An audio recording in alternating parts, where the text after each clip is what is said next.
आपने पाकिस्तान तहरीक इंसाफ का नाम सुना है? उनका मानना है कि इस वक्त पाकिस्तान तहरीक इंसाफ के साथ या इमरान खान के साथ या इमरान खान के फॉलोअर्स के साथ जो भी कुछ हो रहा है वो माजी में कभी किसी के साथ नहीं हुआ। पीटीआई को तो पिछले इलेक्शन में उसका सिंबल भी नहीं था, अपने आप को वो रजिस्टर नहीं करा सकी। ये कैसे कह सकते हैं आप कि जितना कुछ उनके साथ हुआ किसी और पार्टी के साथ नहीं हुआ? कितने खाए कोड़े, पीपुल्स पार्टी की तरह क्या कोड़े खाए उन्होंने? पाकिस्तान पीपल्स पार्टी बीबी शहीद के दौर में, पाकिस्तान पीपल्स पार्टी मौजूदा दौर में ज्यादा अच्छी सियासत कल हुई या ज्यादा अच्छी सियासत आज हो रही है? पीपुल्स पार्टी बनी भुट्टो साहब के जमाने में। 3 साल की जदोजहद के बाद इलेक्शंस हुई और भुट्टो साहब प्राइम मिनिस्टर बन गए। एक एहसास शख्सियत थी, अपना सिक्का बिठाया और सारे पाकिस्तान ने उनको माना। कराची के लिए पीपल्स पार्टी की क्या सोच है? 2008 के बाद से अब का कराची आपको वो सही लगता है, आज वाला सही लगता है? ये बताइए। आज कराची बेहतर है, आज कराची बेहतर है। बेहतर है। मुख्तलिफ बड़े बड़े मंसूबे लाहौर में बन जाते हैं, मोहसिन नकवी आते हैं वो बना देते हैं, मरियम नवाज आती हैं वो करती चली आई एम जाती सॉरी, है। यहाँ 3-3.5 साल क्यों? आई एम सॉरी, मैं Please नहीं बताइए। मानता इस चीज को। अरे मैं देख मैं क्यों नहीं रही हूँ? मानता, मैं नहीं मानता। मान लीजिए एक सेकंड, साहब। एक मिनट, देखिए बात सुने, उलझाएं मत। मैंने कहा यह ने किया है, ये पहले नहीं था। ये 1988 से शुरू हुआ है काम।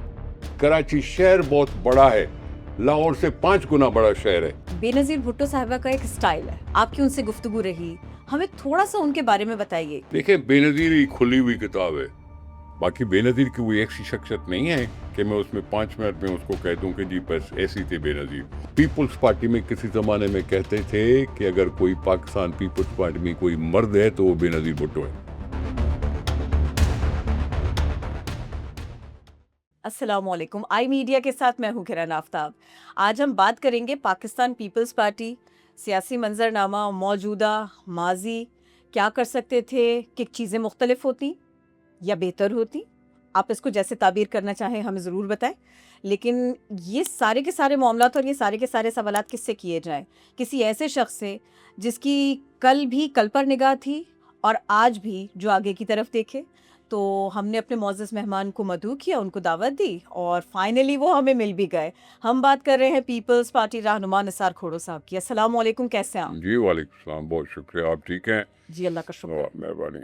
तो मुझे ये बताइए कि आजकल क्या मसरूफियत है आपकी? मैं अपनी पार्टी का सूबे का सदर हूँ और पार्टी की ऑर्गेनाइजेशन होती है, रीऑर्गेनाइजेशन होती है, पार्टी की एक्टिविटीज़ होती हैं और उस एक्टिविटीज़ में जहाँ वर्करों को इन्वॉल्व करना होता है वहाँ सियासी मंजरनामे पर भी नज़र रहती है और लोगों के साथ मिलना जुलना भी रहता है। लोग आते हैं मिलने को, छोटी मोटी तकालीफ होती हैं उनकी, उनमें उनको मदद करने की कोशिश करते हैं और अपनी पार्टी के नामूस को बढ़ाने की कोशिश करते हैं। बाकी असेंबली का मेंबर भी हूँ और पब्लिक अकाउंट्स कमेटी का चेयरमैन भी हूँ। तो जब असेंबली होती है तो असेंबली की सियासत, जब नहीं होती तो पार्टी की सियासत। और पार्टी की सियासत का जहाँ तक ताल्लुक है, आप क्या समझते हैं पाकिस्तान पीपल्स पार्टी बीबी शहीद के दौर में, पाकिस्तान पीपल्स पार्टी मौजूदा दौर में, आपको क्या लगता है ज्यादा अच्छी सियासत कल हुई या ज्यादा अच्छी सियासत आज हो रही है? देखिए, पीपुल्स पार्टी बनी भुट्टो साहब के ज़माने में और 3 साल की जदोजहद के बाद इलेक्शंस हुई और भुट्टो साहब प्राइम मिनिस्टर बन गए। प्रेसिडेंट बने, प्राइम मिनिस्टर बने। एक एहसास शख्सियत थी, अपना सिक्का बिठाया और सारे पाकिस्तान ने उनको माना, उनकी जदोजहद को माना, उनकी सोच को माना, उनके फ़लसफ़े को माना और पॉपुलैरिटी हुई। हुकूमत 3 साल में मिली और 5 साल रही। फिर पीपुल्स पार्टी के ऊपर दौर शुरू हुआ तकलीफ़ों का। फांसियाँ, कोड़े, जेल, गोलियाँ। ये 1977 से शुरू हुआ, 87 तक 10 साल मुसलसल भुट्टो साहब को हमसे छीन लिया गया। फिर बेनज़ीर भुट्टो साहबा, उनकी सियासी वारिस, जिसने खूब निभाया पार्टी के साथ, वर्करों के साथ, तकालीफ में। तकालीफ ही तकालीफ हैं, 10 साल मुसलसल 10 साल, जिसमें हमारी औरतों को शाही किले में अंदर डंजन्स में गिरफ्तार करके बंद कर दिया गया लाहौर में। कोड़े लगते हुए लोगों को दिखाया जाता था कि जो भुट्टो का नाम लेगा उसको कोड़े लगेंगे। ये उनकी शाबाश है कि जो कोड़े खाते थे वो जिए भुट्टो का नारा लगाते थे। जेल भी भरे गए, गोलियां भी चली। जहां भुट्टो साहब को फांसी दी गई वहां हमारे वर्करों को भी फांसियां दी गई। एमआरडी की जदोजहद में शहर के शहर खून से लथपथ हुए। एमआरडी की जदोजहद में कुरान शरीफ की तलावत कर रहे थे बैठे हुए रोड पर सकरंड में, और 14 लोग मारे गए। तलावत कर रहे थे फातिहा के लिए, कोई और किसी और जगह मारे गए थे लोग, उसके लिए गायबाना तलावत करके उनको दुआए मगफरत कर रहे थे, तो उनको मारा भी गया था खैरपुर नाथन शाह के शहीदों के गम में। ये सारी चीज़ें हुई, और जिसके अंदर बेनज़ीर भुट्टो थी, जेल में थी, निहत्ती लड़की थी, अकूबतें थीं। उसने सख्त जान होने का एक सबूत दिया कि किसी हमसाया कैदी ने उनको गर्मी में एक बर्फ़ की सिल भेजी थी कि जी अपने कमरे में, बैरक में, अपने कोली में, छोटी कोठी में ये बर्फ़ रख लो, उसके ऊपर पंखा चला लो, हो सकता है आपकी गर्मी की शिद्दत कुछ कम महसूस हो। तो बेनज़ीर भुट्टो साहब ने वो बर्फ़ की सिल वापस उस भेजी दी थी, ये कह के कि मैं बर्फ़ की सिल रख के ज़ियाउल-हक को नहीं बताना चाहती कि मैं कमज़ोर हो गई हूँ कि बर्फ़ की तलाश कर रही हूँ। और वो जो बर्फ़ भेजने वाला था वो शहीद फाजिल राहू था, और बर्फ़ को लौटाने वाली बेनज़ीर भुट्टो थी कि मुझे नहीं चाहिए बर्फ़ की सिल, अगर कैद में हूँ तो कैद में हूँ, और किसी को ये तासर नहीं देना चाहती हूँ कि मैं कमज़ोर पड़ गई हूँ। ये वो थी उसकी जवान मर्दी कह दो, आप उसको बहादुरी कह दो, कमिटमेंट कह दो, जज्बा था। जिसको लोगों ने अप्रिशिएट किया, और बहुत ज़्यादा अप्रिशिएट किया कि वो तकलीफ़ में साबित कदम रहीं और वर्करों का सहारा बनी। मुल्क से चली गई बाहर, वापस आईं, तब भी ज़ियाउल-हक जिंदा था। आने के बाद ज़ियाउल-हक का मामला हुआ और जहाज़ को किसी ने उड़ा दिया। फिर इलेक्शंस हुए, और इलेक्शन में बेनज़ीर भुट्टो साहबा को मुकाबला फिर भी रहा। 10 साल की जलावतनी के बाद भी आईं, लेकिन उनको पूरी तरह से अक्सियत नहीं दी गई थी।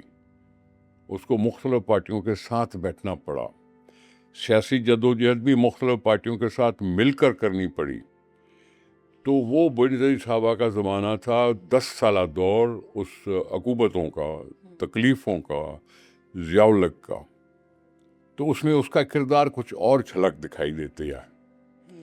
इसकी कोई और झलक है जिसको लोगों ने अपने दिल में बसा लिया कि अब बेनज़ीर भुट्टो साहबा का कोई भूल नहीं सकता।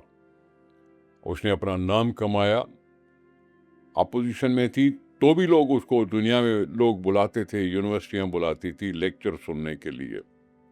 उसकी अप्रिसिएशन में मलाला यूसुफजई उसकी शॉल पहन के अपना आपको फ़ख्र कह के कहती है कि जी ये शॉल मुझे बेनज़ीर भुट्टो ने दी थी, मैं उसको पहन के फ़ख्र करती हूँ।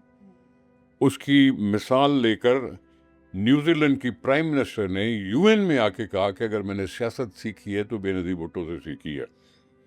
तो आप समझ लिए कि जी इंटरनेशनली भी उनका कद था, नेशनली भी उनका कद था, वर्कर उनके साथ थे, लोग उसके साथ थे, और लोगों ने कुरान को झुला के और दुआ की थी कि बेनज़ीर जल्दी आके मुल्क बचा। ये जनरल मुशर्रफ के ज़माने में, जनरल मुशर्रफ के ज़माने में भी वो मुल्क से बाहर थी। उनकी हुकूमतों को नाजायज़ तौर पे हटाया भी जाया था, हटाया जाता रहा, बेनज़ीर का पहला दौर सिर्फ 19 महीने, दूसरा दौर 2.5 साल। इसी तरह से उन्होंने नवाज शरीफ के साथ भी किया कि 2.5 साल, 2 साल, 2.5 साल, 3 साल, इस तरह से करते हुए इन सारी सियासी हुकूमतों को जानबूझकर वक्त से पहले चोट लगा के उनको कमज़ोर किया जाता रहा कि लोगों का एतमाद टूटे। ये बेनज़ीर भुट्टो साहबा थी जिन्होंने अपने लोगों को फिर से भी जमा करने का सबक सिखाया और लोग जमा होते रहे। ये करते कराते 2007 आ गया। 2007 में बेनज़ीर भुट्टो ने हमें कहा था बुला के दुबई में कि आप मेरी ट्रक पे न चढ़ना। हमने कहा क्यों? हम तो ख्वाब देखते हैं कि आपकी ट्रक पे चढ़ के हम अपना फ़ोटो खिंचवाएं, फिर हम अपनी ड्राइंग रूम में लगाएं। उन्होंने कहा मैं नहीं चाहती कि मेरे पहले दिन ही मेरी पार्टी को ख़त्म कर दें, क्योंकि उनको पता था कि उन पे हमला होगा। अक्टूबर में जब वो आई थी यहाँ, उससे पहले की ये बात है कि जब हमें रोका था कि ट्रक पे न चढ़ना, हमने फिर भी मिनट समाजत करके फिर कहा जी ट्रक पे चढ़ने दें, हम ऐसे ना करें, हम आपके साथी हैं और आपको छोड़ना नहीं चाहते अकेले। उन्होंने कहा ठीक है, फिर 2 घंटे खड़े हो जाना, फिर दूसरे आ जाएं, फिर दूसरे आ जाएं, फिर दूसरे आ जाएं। इस तरह की बात करके वो यहाँ आई थी कि जी आएगी मौत तो मैं अपने लोगों के बीच में हूँ, वैसे तो रोड पे चलते हुए भी मैं मर सकती हूँ। बेनज़ीर साहबा का ये था तरीका। और बेनज़ीर का ये एक और, जहाँ जब आई यहाँ तो कुछ ही दिनों के बाद फिर वापस गई थी दुबई। जनरल मुशर्रफ ने अपने ऊपर इमरजेंसी लगाई। Chief of army staff imposes emergency on the president general Musharraf. ये इमरजेंसी लगी। बेनज़ीर साहबा चली गई थी दुबई, उसी रात को वापस आई। मैंने हैरत से उनसे कहा कि बीबी आप अभी तो गई थी, अभी आप इतनी जल्दी क्यों आई? बोला यही तो बेनज़ीर है, इसी को तो बेनज़ीर कहते हैं। मैं आई हूँ क्योंकि उसने ये इमरजेंसी लगाई और मैं उसको कैसे बर्दाश्त कर सकती हूँ। यहाँ आई, फिर उसके ऊपर हमले हुए, आखिर हमसे छीन ली गई। तो बेनज़ीर साहबा का दौर, वो दौर हुकूमत बहुत थोड़े अरसे की और जदोजहद ज़्यादा, और उसमें बेनज़ीर का लाजवाल किरदार। 2008 के बाद पीपल्स पार्टी हुकूमत में रही है जी। चलो पहले पाकिस्तान सारे में, फिर उसके बाद एक सूबे में ही सही, लेकिन उसमें फिर होती है बात कि पार्टी क्या कर रही है। ये बहुत बड़ी बात थी कि चाहे बेनज़ीर साहबा वापस आने के बाद कत्ल भी हो गई, लेकिन फिर भी इलेक्शन में उनको मेजॉरिटी नहीं मिली थी। उस वक़्त ज़रदारी साहब ने पार्टी संभाली और ज़रदारी साहब ने मुख्तलिफ पार्टियों से मिलजुल कर एक दोस्ताना माहौल बनाया और मेजॉरिटी न होते हुए भी मेजॉरिटी कर पाए और सारे मुल्क में पीपल्स पार्टी की हुकूमत बन गई। पंजाब में भी थी तो केपी में भी थी तो बलूचिस्तान में भी थी तो सिंध में भी थी तो सेनेट में भी थी तो कौमी असम्बली में भी थी। ये सारा कुछ हुआ 2008 में, और मैं समझता हूँ उसमें काफ़ी बड़ा हाथ आसिफ अली ज़रदारी साहब का था कि जिन्होंने मुख्तलिफ पार्टियों से मिलकर एक माहौल बनाकर और ये कुछ किया। फिर आती है कि परफॉर्मेंस की बात पे लोग सवाल करते हैं। परफॉर्मेंस तो यहाँ तो बड़े बड़े लोग आए, परफॉर्म तो उन्होंने भी नहीं किया। क़यादे आज़म से चला मुल्क, अयूब खान के दौर आई, अयूब खान से भी लोग बेजार हुए थे और उनको हाय हाय करके उसको भी निकाला गया था। ज़ियाउल के ख़िलाफ़ तो थे ही थे, मुशर्रफ के ख़िलाफ़ भी थे ही थे, हुकूमतों के सिविलियन हुकूमतों के ख़िलाफ़ भी होते हैं, हो सकते हैं। वो परफॉर्मेंस होती है एक्चुअली फंडिंग पर, फाइनेंसेस पर, कि फाइनेंसेस कितने मौजूद हैं, आप उनके लिए लोगों के लिए क्या कर रहे हो। तो अगर जहाँ जदोजहद का वास्ता है तो बेनज़ीर साहबा का एक लाजवाल किरदार है। अगर ये पीपल्स पार्टी के दौरे हुकूमत का काम है, उस पर आप अगर सवाल करेंगी तो मेरे पास कुछ है बोलने को, मैं चुप नहीं बैठूंगा, क्योंकि पीपल्स पार्टी अगर हुकूमत में आई तो बड़े बड़े काम किए हैं। बेनज़ीर इनकम सपोर्ट प्रोग्राम दुनिया मानती है, सही। 80 लाख घरों को हर महीने सपोर्ट मिलती है जो गरीब हैं, जो बिलो पॉवर्टी लाइन में रहते हैं। 80 लाख घराने, हर घराने के 5 बंदे अगर मान लो तो कितने करोड़ों हो जाते हैं। उनको हर महीने काम मिलता है, उनको हर अच्छी महीने इनिशिएटिव सपोर्ट है। मिलती है। पाकिस्तान में पहली दफा हुआ है कि बारिश पड़ी बड़ी, सैलाब आया बारिशों का, लोगों के घर टूट गए, घर गिर गए, गरीबों लोगों के कच्ची झुग्गियां थी जो गिर गई, उनके लिए 21 लाख पक्के घर बना के दे रही है कोई हुकूमत, पीपुल्स पार्टी की सिंध में। दुनिया से मदद ली होगी, अपने पैसे इस्तेमाल किए होंगे, लेकिन 21 लाख घराने, 21 लाख घराने में, हर एक घराने में 5 आदमी अगर आप मान लो तो ये भी 1 करोड़ के करीब हो जाते हैं। ये पार्टी मजदूरों की पार्टी कहलाती है। आज मजदूरों की बेसिक तनख्वाह 40,000 रुपए, जो पहले किसी जमाने में 15,000 होती थी, 15,000 होती थी, अभी 40,000 है। अगर आप मान लें किसान की बात, तो किसानों को मुफ्त फर्टिलाइजर देने के लिए अभी अभी इसी साल 56 अरब रुपए बांटे गए, जिन्होंने हारी कार्ड बनाया। हारी कार्ड बनाया हमने सिर्फ उनको दिया कि ये एक डेटा मौजूद हो हमारे पास, हम ऐसे फेंके नहीं पैसे, हम ऐसे उड़ाए नहीं पैसे। अगर हारी कार्ड कोई बनता है तो उसको हम दें तो वो अपनी फसल लगा सके, फसल लगाने के बाद अपनी अपनी रोजगार करा सके। अगर आप कहती हैं डेवलपमेंट के लिहाज से, तो फिर पीपल्स पार्टी को क्यों नहीं आप क्रेडिट देंगी कि थर का कोयला थर का, सिंध हुकूमत की कोशिश, एंग्रो के साथ मिलकर सिंध हुकूमत ने आज थर, जो कभी किसी ज़माने में रेगिस्तान कहलाता था, अब पाकिस्तान को बिजली बना के दे रहा है। ये भी एक आपको समझ में रहना चाहिए कि जी, अगर पाकिस्तान पीपल्स पार्टी के लिए अगर उनकी कारकर्दगी के बारे में बोलेंगी आप, तो ये बड़े बड़े सक्सेस स्टोरीज हैं जो मैं आपको बता रहा हूँ। और भी लंबा बैठेंगी तो मैं 1 घंटा सीधा सीधा बोल सकता हूँ। खुड़ो साहब, आप तो बोल लेंगे, आप तो बता देंगे, और ये अच्छी बात है। बड़ा आपने हमें अच्छा माज़ी भी बता दिया, देखने वालों के लिए बड़ा इन्फॉर्मेटिव हो गया। और जिन लोगों को बीबी से प्यार है, जिन लोगों को पाकिस्तान पीपल्स पार्टी की तारीख़ मालूम है, उनके लिए तो ये बड़े इत्मीनान की बाइस भी होगी बात कि उनको आज नए सिरे से तारीख़ सुनने को मिल गई, और साथ में उनके ज़ख्म भी हरे हुए होंगे, क्योंकि ये बातें तो भुलाई नहीं जा सकती। अब आप मुझे ज़रा सा ये भी बताइए, इससे पहले कि मैं आपसे डेवलपमेंट के बारे में बात करूं, या मैं आपसे ये पूछूं कि यहाँ यहाँ पीपल्स पार्टी कुछ ना कर सकी, अ, आपने पाकिस्तान तहरीक इंसाफ का नाम सुना है? उनका मानना है कि इस वक्त पाकिस्तान तहरीक इंसाफ के साथ, या इमरान खान के साथ, या इमरान खान के फॉलोअर्स के साथ जो भी कुछ हो रहा है, वो माजी में कभी किसी के साथ नहीं हुआ। अब मुझे खामखा आपने पीटीआई के बारे में सवाल किए, क्योंकि पीटीआई को तो पिछले इलेक्शन में उसका सिंबल भी नहीं था, अपने आप को वो रजिस्टर नहीं करा सकी। इलेक्शन में वो आज़ाद तरीके से बैठे, खड़े हुए आज़ाद अंदाज में, तो मैं उनको पीटीआई का क्यों मानूं? 2018 में होंगे, लेकिन 2018 में कैसे इलेक्शंस हुए थे? आरटीएस सिस्टम, इलेक्शन कमीशन ने खुद अनाउंस किया था कि जी आरटीएस सिस्टम होगा, उसी के उसी वक्त रिजल्ट मिलेंगे, उसी के उसी वक्त सारा कुछ हो जाएगा। आखिरी लम्हे पे आके कहा, 11th आवर पे आके कहा कि आरटीएस सिस्टम हमारा फेल हो गया। पैसे खर्च हुए होंगे, लेकिन आरटीएस सिस्टम का बताया कि जी फेल हो गया। चलो जी, इलेक्शन हो गई, वजीर आजम साहब भी बन गए, सब भी बन गए। ये कैसे कह सकते हैं आप कि जितना कुछ उनके साथ हुआ किसी और पार्टी के साथ नहीं हुआ? कितने खाए कोड़े, पीपुल्स पार्टी की तरह क्या कोड़े खाए उन्होंने? एक भी वाकया बता सकती हैं आप?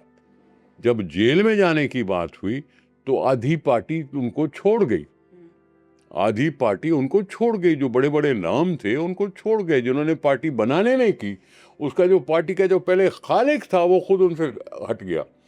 फिर जहांगीर तरीन साहब हुए, फलां हुआ, ये चौधरी फवाद साहब हुए, ये हुए, असद उमर साहब हुए, फलां हुए, ये सारे छोड़ गए। पीपुल्स पार्टी को छोड़े नहीं कोई, कोड़े खाते रहे, भुट्टो का नारा लगाते रहे। मेरी बहनें अगर शाही किले में गईं तो गईं, भागी नहीं। ये आपकी शैला रजा किस तरह से, ये राहिला टिवाना किस तरह से, 2 नाम तो मैं आपको सीधा सीधा बता सकता हूँ कि जिनके ऊपर अकूबतें हुई सीआईए सेंटर में। ऐसा कोई वाक्य हमें नहीं बताया कि जी मैं बैठ के कंपेयर करूं पीटीआई से। पीटीआई जो भी है सो अपनी जगह पे उनकी अपनी अपनी सियासतें कर सकते हैं, लेकिन मैं उनको गैर जमहूरी पार्टी कहता हूं।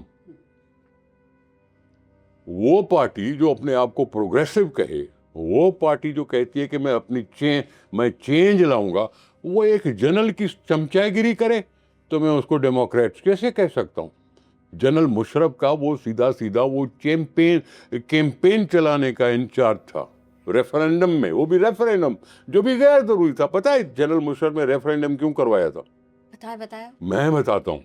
उसने बयान दिया आके टीवी पर, मैं इंडिया जा रहा हूं और मैं अपने आप को प्रेसिडेंट कहलवाना चाहता हूं, इसलिए आपसे मैं वोट मांग रहा हूं। जो मेरे साथ है वो लाइन के इस तरफ खड़े हो जाए, जो मेरे साथ नहीं है वो लाइन के इस तरफ खड़े हो जाए। मैं अपना आप को इंडिया में जाके प्रेसिडेंट कहलवाना चाहता हूं, इसलिए रेफरेंडम करा रहा हूं। ऐसे तो अयूब खान भी जाता था, ऐसे तो जियाउल हक भी जाता था, क्रिकेट डिप्लोमेसी। लेकिन जनरल मुशर्रफ के इस बात पे इमरान खान साहब उसका साथ हो लिया और उसकी कैंपेन का इंचार्ज बना, सिंगल वाइड पार्टी। मैं उसको डेमोक्रेट समझता ही नहीं हूं, उसको डेमोक्रेट नहीं समझता।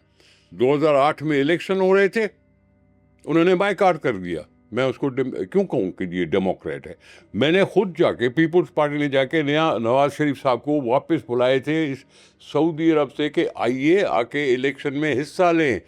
आप भले चले गए हैं सऊदी अरब, लेकिन वापस आए, इलेक्शन में आके हिस्सा लें, हम इलेक्शन में हिस्सा लेना चाहते हैं। बेनी साहबा खुद गई थी उनको यहाँ लाने के लिए कि भाई इलेक्शन की क्रेडिबिलिटी बनेगी अगर आप भी आके पार्टिसिपेट करेंगे। बेनी साहबा हमारे से कत्ल हो गई, हमसे छीनी गई।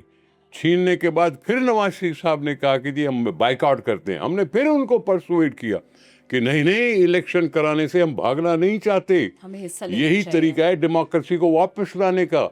और उसके बाद अगर हम बाइकआउट करके बैठ गए तो कोई डेमोक्रेसी नहीं कहलाई जाएगी। कभी ऐसा किया? इमरान खान ने तो बाइकआउट कर दिया। मैं उसको डेमोक्रेट क्यों कहूं? मैं उसको डेमोक्रेट नहीं करता। असेंबली में उनको शिकस्त हुई, असेंबली में नो कॉन्फिडेंस मोशन आया, उसके टूटे हुए लोगों ने वोट नहीं दिया, हमने उनको वोट नहीं दिलवाया, उनको दूर रखा असेंबली से। उनके अपने साथी उनसे छूट गए, नो कॉन्फिडेंस हो गया पास। उसके बाद वो असेंबली से इस्तीफा देके चले गए। मैं उसको डेमोक्रेट क्यों कहूं? क्या हम अपोजिशन में नहीं थे क्या? हम क्या गालियां नहीं सुनते थे क्या? अगर वो नो कॉन्फिडेंस में अगर नाकाम गए, पास नहीं हो सके, तो उनको असेंबली में बैठना चाहिए था। उल्टा उन्होंने इस्तीफा देके चले गए। फिर आखिर में जाके फिर खत लिखा स्पीकर साहब को, हमारी इस्तीफाएं वापस की जाएं। क्यों? कि हम होंगे असेंबली में तो केयर टेकर प्राइम मिनिस्टर का फैसला कर सकेंगे। ये अकल पहले नहीं आई थी क्या उनको? मैं उनको डेमोक्रेट नहीं कहता, मैं नहीं समझता उनको डेमोक्रेट। उन्होंने कोई इतनी तकालीफ नहीं बर्दाश्त की जितनी दूसरों ने की है, पीपुल्स पार्टी ने की है। मैं फला फला का नाम नहीं लेता। आसिफ जरदारी 11 साल जेल में रहे, चाहे अस्पताल में रहे या जेल में रहे, लेकिन 11 साल, और उसको किसी कोर्ट ने सजा नहीं दी थी। इसको तो 2 केसेस में सजा लगी हुई है। अब ये कोर्टों ने सजा दी है, कोर्टें जिसके लिए वो खुद जाते रहे हैं कोर्ट में। किसी कोर्ट का उसने कोई बायकॉट किया? नहीं, वहां जाके केस लड़ा। केस लड़ने के बाद कोर्ट ने फैसला किया, इनको कसूरवार ठहराया, उनको सजा दी। या तो बायकॉट करने की कोई खबर मुझे बताएं कि इमरान खान ने अदालतों का बायकॉट किया था और उनको एक्स पार्टी सजा दी गई थी, तो फिर भी मानूं कि उन पे साथ जुल्म हुआ। उन्होंने केस लड़ा, अदालतों ने फैसला दिया। वो अगर किसी सज़ा में बैठे हैं अंदर इमरान खान साहब, तो उनका अपना कारकर्दगी है ना, उसमें मेरा या किसी और का कुछ तो नहीं है। कोर्टों को बोले जाके, कोर्टों से रिव्यू करवाएं, अपने केसेस में निकलने की कोशिश करें। लेकिन मैं नहीं मानता कि जी इमरान खान के साथ जितनी ज्यादती हुई है किसी और पार्टी के साथ नहीं हुई। मैं इस चीज़ को नहीं मानता। अच्छा, ये मानेंगे आप कि पीटीआई की फॉलोइंग है अच्छी खासी, जो नौजवान जनरेशन है अच्छा वो जी, उनको मैं इसका फॉलो जवाब करती दे है? देता हूँ, जवाब दे चलिए, देता मेरे सवाल से पहले दे दीजिए। हूँ, मैं जवाब दे देता हूँ, पीपल्स पार्टी है। मैं जवाब दे देता हूँ। जब इमरान खान वजीर आजम थे तो कुछ सीटें खाली हुई थी,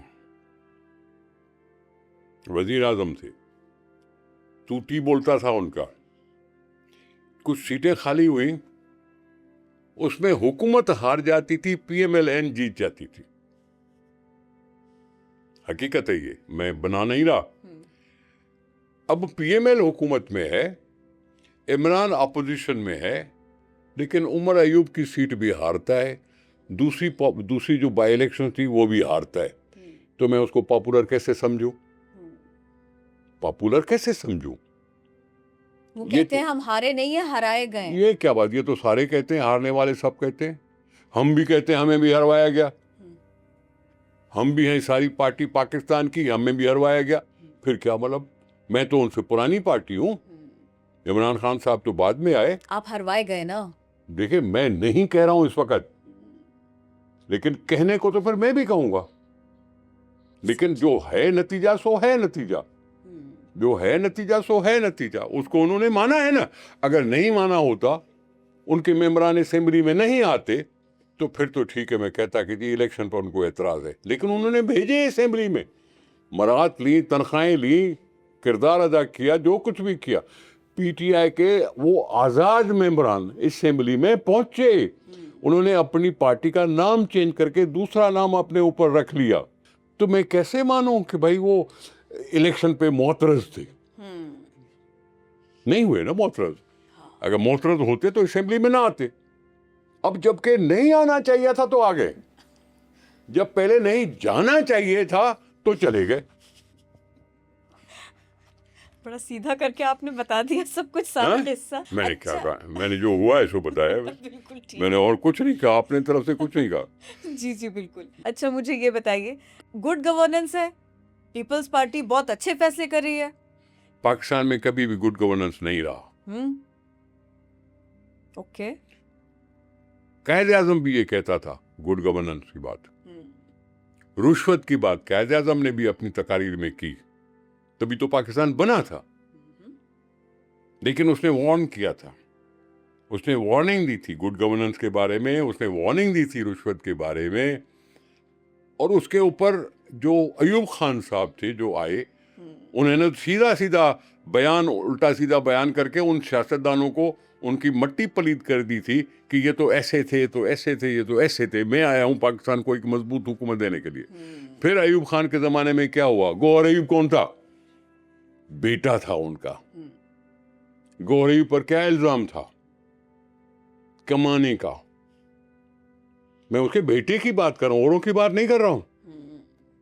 ज़िया-उल-हक के जमाने में क्या बोला था ज़िया-उल-हक ने? गैर जमाती इलेक्शंस हैं, आप आज़ाद होके जीत के आए हो, मुझे पता है कि आप जी कितने पैसे खर्च करके इलेक्शन जीत के आए। असेंबली में कहा था तकरीर में, आपका पता है कि कितना कितना खर्चा करके आए हो। अब खाना, लेकिन ठंडा ठंडा करके खाना। ये ज़िया-उल-हक के अल्फाज थे, ये ज़िया-उल-हक के अल्फाज थे असेंबली के फ्लोर पर। तो ये रुश्वत का या बैड गवर्नेंस का? रुश्वत का मतलब क्या है? Bad governance. बैड गवर्नेंस से ही रुश्वत होती है ना। कमाता कौन है? ऑफिसरान। ऑफिसरान को निकाला किसने? भुट्टो साहब ने और याया खान ने। याया खान ने 300 लोगों को निकाला, भुट्टो साहब ने 1300 को लोगों निकाला। क्यों निकाला था? क्योंकि अफसरान होते हैं जो सारे मामले के मालिक होते हैं। अफसरान होते हैं जो कहते हैं हम तो भाई 60 साल तक हैं, सियासतदान कोई आएगा कोई चला जाएगा, आएगा चला जाएगा, हम तो बैठे हैं 60 साल तक। आपके पास ताज़ा मिसाल नहीं है? आपको बात करनी पड़ रही है कि ज़ेड भुट्टो ने क्या किया। मैंने क्या कहा? क्योंकि रुश्वत उस वक्त भी थी, एक्शन हुए। और अब अभी भी एक्शन हो रहे हैं, एक्शन हो रहे हैं। हो रहे हैं, अभी भी एक्शन हो रहे हैं। ओके। अभी अगर हुकूमतों ने नहीं लिए तो नैब थी, नैब थी, उसके साथ एंटी करप्शन है, एंटी करप्शन है, पब्लिक अकाउंट कमेटी है।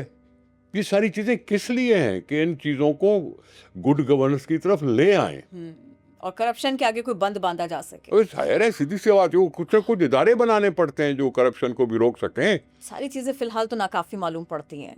ये फरमाइएगा, कराची के लिए पीपल्स पार्टी की क्या सोच है? कराची ऐसा लगता है कहीं रुक गया। आप 2008 की बात कर रहे थे ना, 2008 के बाद से अब का कराची आपको वो सही लगता है, आज वाला सही लगता है? ये आज कराची बेहतर है। आज कराची बेहतर है? बेहतर है। किस लिहाज से? मैं तो बताता हूँ। 2088 में बेनजीर भुट्टो कराची से नहीं जीती थी, 2 या 3 सीटें जीती थी, 1 या 2 एमएनए, 2-3 एमपीएस। 200 अरब रुपए का पैकेज दिया था 1988 में। 200 अरब रुपए का पैकेज कराची के लिए दिया था बेनजीर भुट्टो वजीर आजम पाकिस्तान ने 88 में पहली दफा जब आई थी।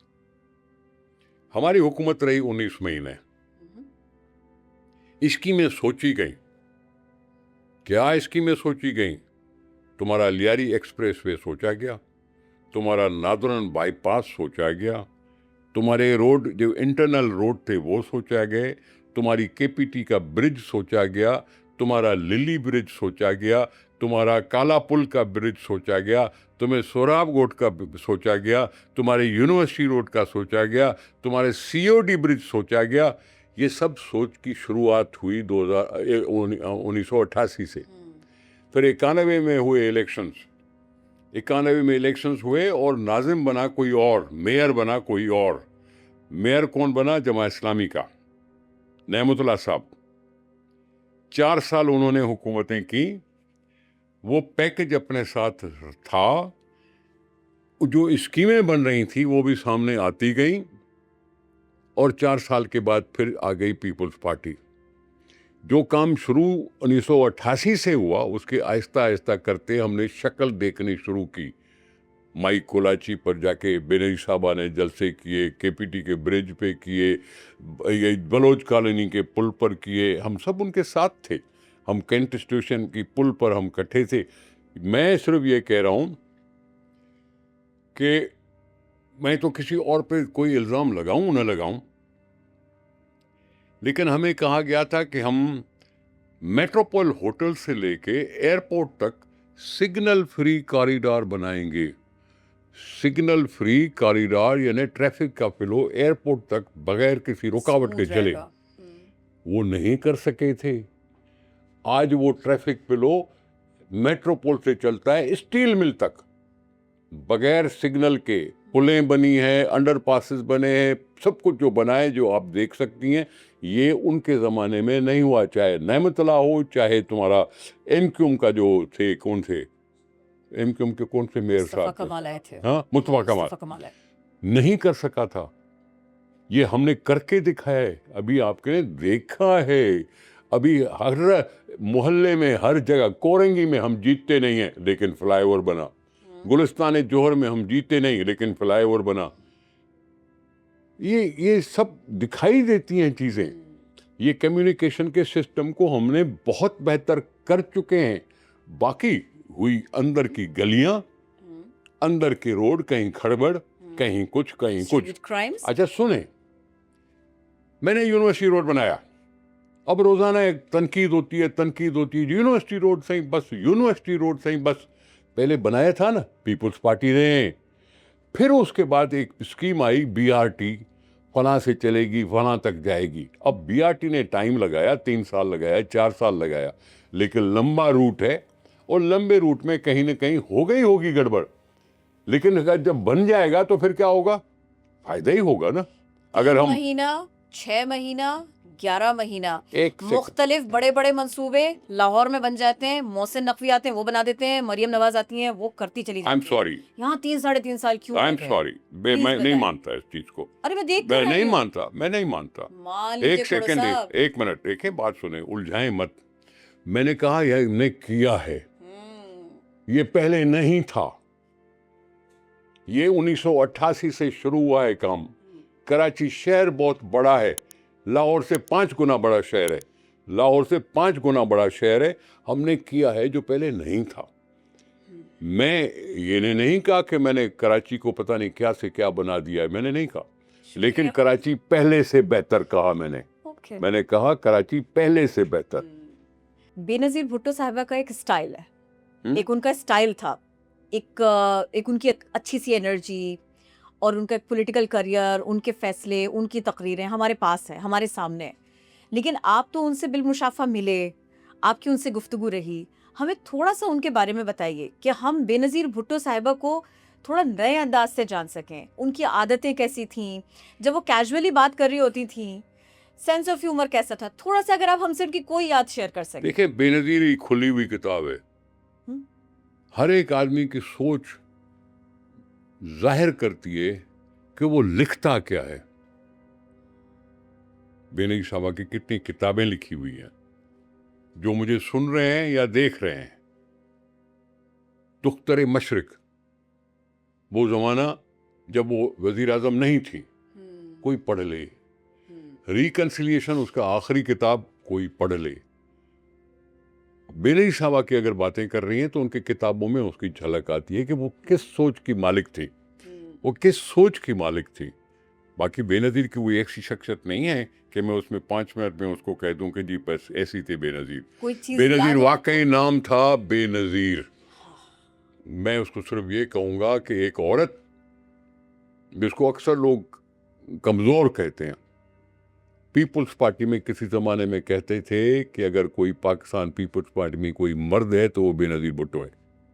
क्या बात है। वो उसको पढ़ना चाहिए, उसको देखना चाहिए। उसकी सवालात तभी आते हैं मज़ेदार, तभी होंगे जब कोई पढ़ के सवाल कर ले तो बेहतर है।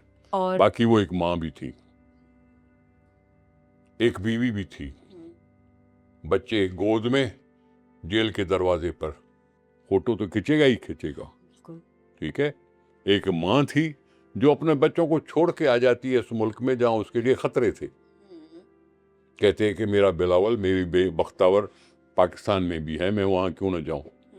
अगर बेटी है तो बाप के नाम को जिंदा रखने के लिए अपनी जान लगा दी उसने, अगर बेटी है तो।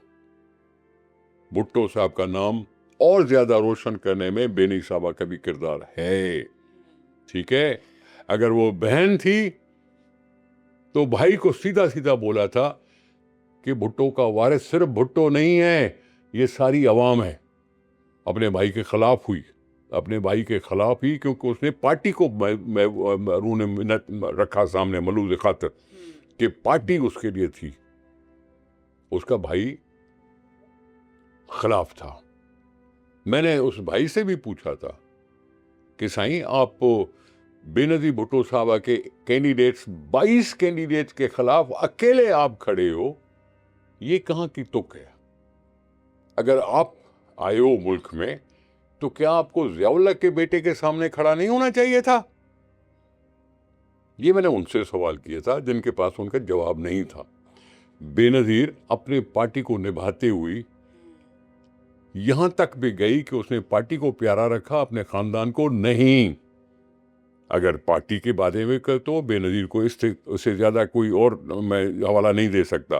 बेटी की तरह तो फिर भुट्टो साहब का नाम निर्वार करने के लिए बेनज़ीर का किरदार, अगर माँ है, अगर बहन है, अगर बीवी है, तो ये सारी चीज़ें वो हैं जो बेनज़ीर के कद को पता नहीं कहाँ तक पहुँचाती हैं। बेनज़ीर समझने के लिए किताबें तो हो सकती हैं, मेरे जैसा आम मामूली वर्कर कुछ नहीं कह सकता। हाय, इनकिसार है आपका। और बिलावल भुट्टो, उनके बेटे, उनको उनकी लाइन पे चलने वाले, उन्हीं की तर्ज पे चलने वाले, वही मुस्कुराहट, वही मिलनसारी, वही इज्जो अनकिसारी, और अपनी बात के फर्म होने पर पार्टी के साथ निभाते हुए सियासी मामलात में वो बात करने वाले जो दिल की आवाज़ बनती है आवाम की। अगर हुकूमत में मौका मिला तो पाकिस्तान का नाम बनाया, जब फॉरेन मिनिस्टर बना तो नाम बनाया, सबने अप्रिशिएट किया कि बिलावल साहब ने बड़ा अच्छा नाम बनवाया पाकिस्तान का। तो जो उनको जिम्मेदारी मिली उसने खूब निभाई। जब जिम्मेदारी फिर से अगर अवाम देंगे तो निभा सकते हैं। तजुर्बा अपने सियासी ख़ानदान का है, उसको अपना तजुर्बा हो चुका है, इतने साल उम्र हो गई है, 37 साल 38 साल उम्र हो गई है, उनको पूरी तरह से खबर है कि पाकिस्तान को क्या फ़ायदा दे सकता है, पाकिस्तान की क्या नुकसानात हैं, पाकिस्तान के अवाम के साथ निभाना वो जानते हैं। ये जो 21 लाख घर बने, ये बिलावल साहब ने ही बनवाए। बेनी सभा इस मुल्क में अभी नहीं है, लेकिन पीपल्स पार्टी है। अगर 21 लाख घर बने जिनको भी करोड़ों या अरबों रुपए खर्च होंगे, जिनके ऊपर भी पक्की छत आ गई, चाहे एक कमरा ही सही, चाहे मैं उसकी खूबसूरती बताऊं बिलावल की, वो घर तो बने, घर का जो उस टुकड़े का जो मालिक बनाया ना, वो घर की औरत को बनाया। वो पहले किसी वडेरे का होगा, किसी और का होगा, लेकिन उसने कहा मैं उसके मालकाना हक देना चाहता हूं। मालकाना किसको? औरत को, कि मर्द कभी किसी को उसको घर से निकाल ना सके। आपने खिदमतें की हैं, सेहत होगी आपकी तो आगे कुछ कर सकोगे पाकिस्तान के लिए, अपने मोहल्ले के लिए, अपने घर वालों के लिए।